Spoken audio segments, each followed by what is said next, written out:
आप माशाल्लाह स्लिम हैं, स्मार्ट हैं, खूबसूरत हैं। अपना बताएं, कल क्या खाया आपने?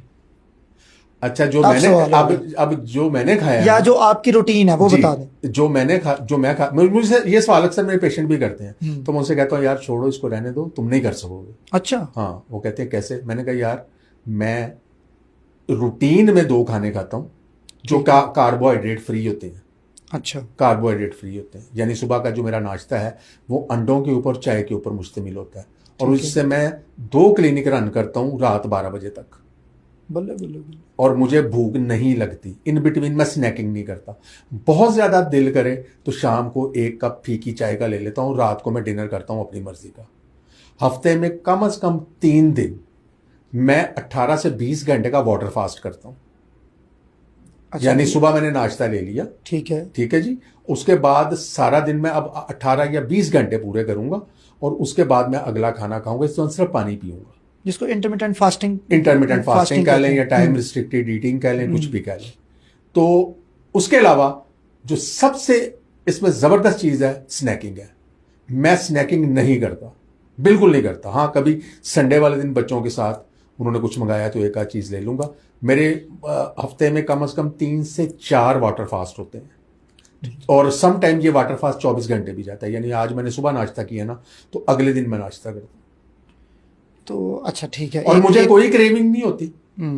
क्योंकि जब आप फास्टिंग को एक्सटेंड करते हैं 17 या 18 घंटे, अब सवाल लोग कहते हैं डॉक्टर साहब ये कैसे मुमकिन है?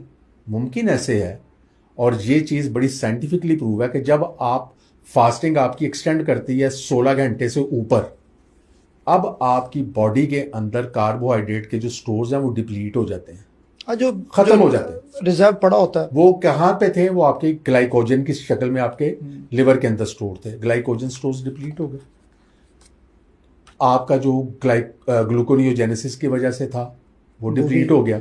अब जिस्म को तो कार्बोहाइड्रेट नहीं मिल रहा, अब जिस्म ने जिंदा रहना है, ठीक है, वो क्या करेगा? फौरन आपकी बॉडी स्विच करेगी आपके फैट की तरफ, तो वो आपके जिस्म का फैट लेना शुरू कर देगी। दिस इज की टुवर्ड्स योर फैट लॉस। आपकी बैली, ये मेरी बैली देख लें आप, ठीक है ना जी। क्योंकि जब आप 24 घंटे फास्ट करते हैं, 18 घंटे के बाद हर आने वाले घंटे में आपकी बॉडी अपनी सर्वाइवल के लिए मरहूने मिन्नत है आपकी फैट के ऊपर, वो आपकी फैट खाना शुरू कर देती है। और जब ये फैट ये जो फैट बॉडी के अंदर ये कीटोन्स में कन्वर्ट हो जाती है, चर्बी तो नहीं खानी ना, फैट कन्वर्ट हो जाती है केमिकल में, कीटोन्स कहते हैं। ये कीटोन्स जब ब्रेन को पहुंचती हैं तो आप बिलीव कीजिए ग्लूकोज की निस्बत कीटोन्स, अगर आपको ग्लूकोज के 3 मॉलिक्यूल चाहिए ब्रेन को एक्टिव रखने के लिए, तो कीटोन का 1 चाहिए।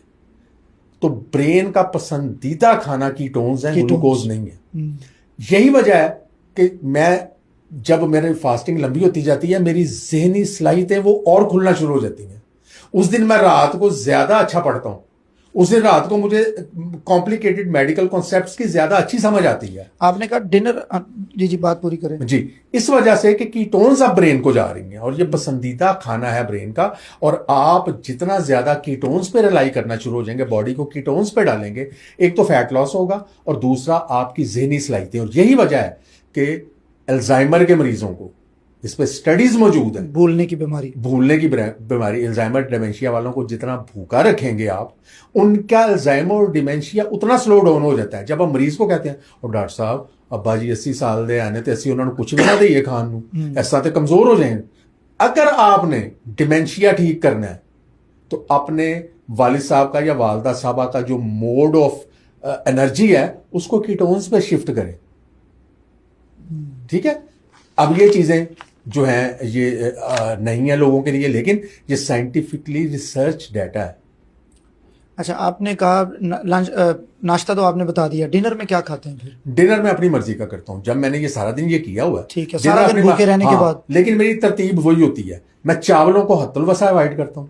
नान मुझे याद नहीं कि मैंने आखिरी दफा कब खाया, कब किसी फंक्शन में फंस जाए तो मेरी कोशिश होती है कि 1/4 पोर्शन उसका ले लूं, ठीक है।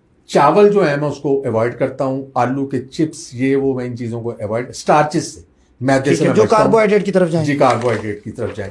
मेरी कोशिश यही होती है मैं रोटी खाता हूँ, मैं रात की मैं रोटी पूरी रोटी खाता हूँ मैं, लेकिन उसके साथ मेरी प्रोटीन्स होती हैं, उसके साथ मेरी फैट्स, मेरे हर खाने के अंदर मक्खन होता है।